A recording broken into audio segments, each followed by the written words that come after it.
Tarot Tuesday. Today is April 1st. This reading is intended for April 2nd through the 8th. Today, being April Fool's Day, we're going to go back to an old deck I knew and I like to play with. And we're going to play with it again today. It is the deck of the Sesame Street. So come on and join us. Let's see what our friends on Sesame Street have to say for us today. We've got the Count, we've got Grover, we've got Elmo. Now, as always, we're going to flip the 5 cards as we normally do with this,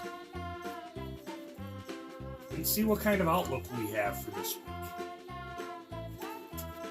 What do those on the Sesame Street crew want to let us know about, get us prepared for, get us ready for the new week? Now, these cards, unlike the others, don't have the backing to hide what the card is, so you kind of already have an idea when I lay them down what we're going to be dealing with this week. But we'll go through and explain them all. We'll do our cut. Oh. So we're going to start here. 1.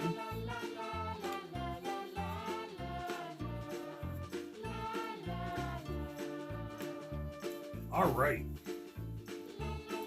So our first card this week brings to us the bat. And it's the Count telling us he has 1 bat. 1. So what does the Count showing us his 1 bat mean?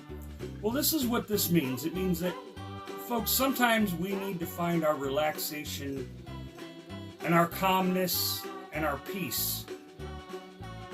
And what better way than going to our pets, going to, the things that we cherish, that we hold dear to us. And in this, the Count is playing with his bat. It's bringing him great joy. He has his one bat.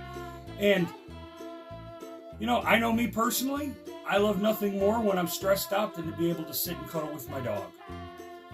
And the bat is a representative of that for the Count. Is he not? So this week, make sure to take time to step back.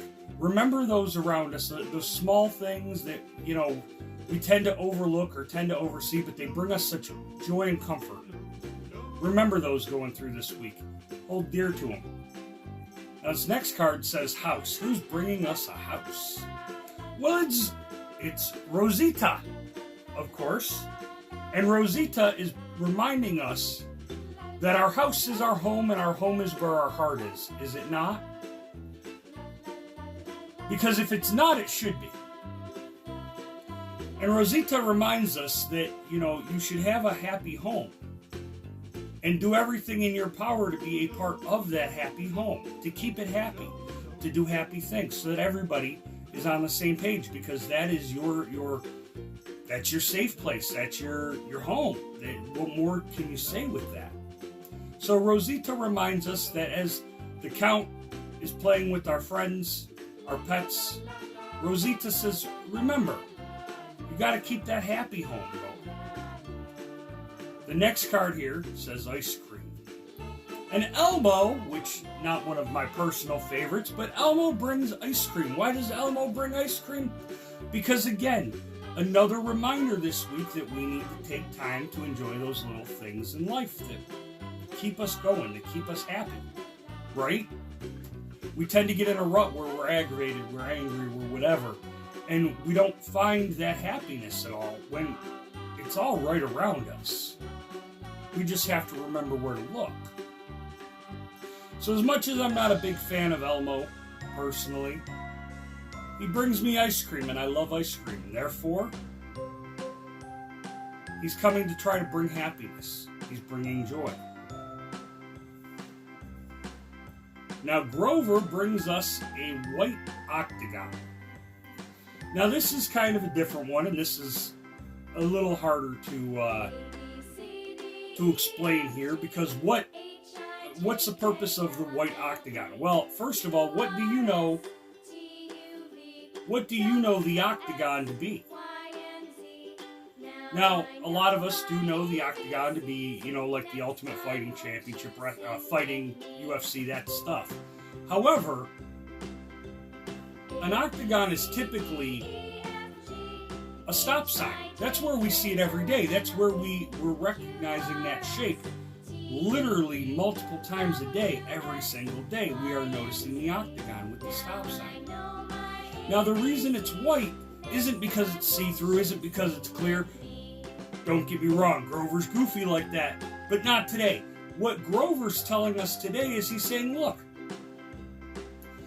there may be stop signs around us. There may be those octagons that pop up that challenge us, right? But it's all crystal clear right through. You can see the white of the card right through the octagon. Why? Because should we pause? Should we look at our challenges head on? Hold them up? Materialize them? Write them down even. These are my challenges. These are the things I have to face. What is going to make them?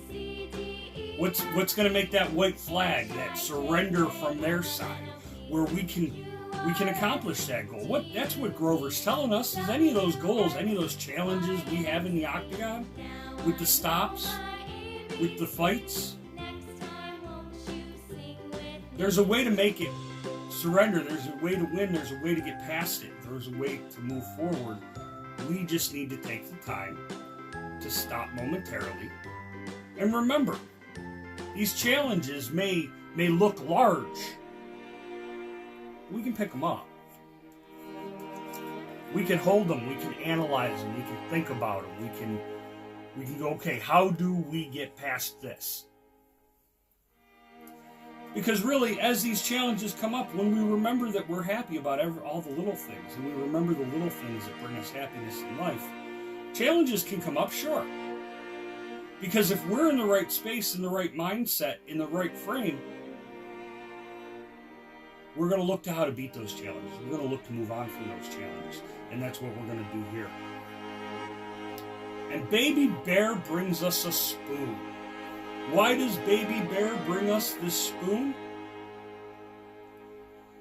Is he reminding us to eat? No. What's he doing? He's joining in with Elmo. He's joining in with Rosita. And he's joining in with the Count to tell us that if you remember any of the stories, Baby Bear, what was the one thing he longed for that he wanted the most? He wanted to fit and fit in. He wanted the porridge that was just right, didn't he? But in Sesame Street, unlike the story where he was found in the bed, in Sesame Street, when he was found, what did he do? He instantly shared with others. Oh, I found this one and it was just right. Let me share it with you. Folks, Baby Bear is coming in to tell us, to remind us, whether it's a spoon or if he just had his hand out. He's there to give the helping hand. He's the friend that's there to help you when you need it. We've got the friend to remind you of our pets, of the little things we love. We have the friend that comes in and reminds us that our house is our home and that's our sanctuary. We have the friend that brings us the goodies when we're having a hard time.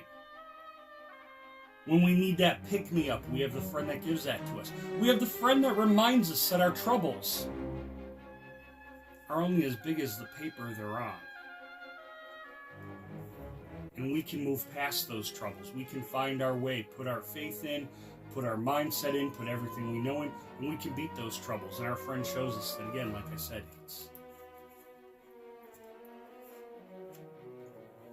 they're paper thin. You can defeat them. You just have to logically think about how to move forward. And then we have, lastly, our friend that is just there to give us a guiding hand, to help us in any which way they can. That's what he's doing here. He's saying, hey, look, oh, you need a little porridge? I can share my porridge with you. Oh, you need that helping hand? I can help with that.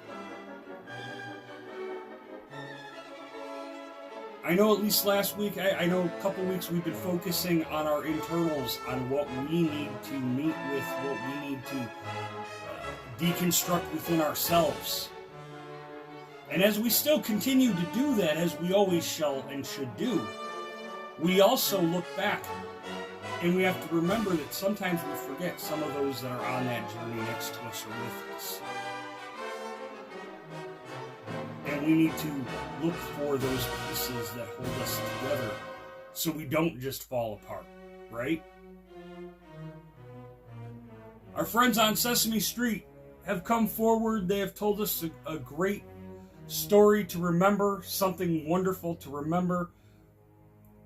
Love your animals, love your pets. Your house is your home.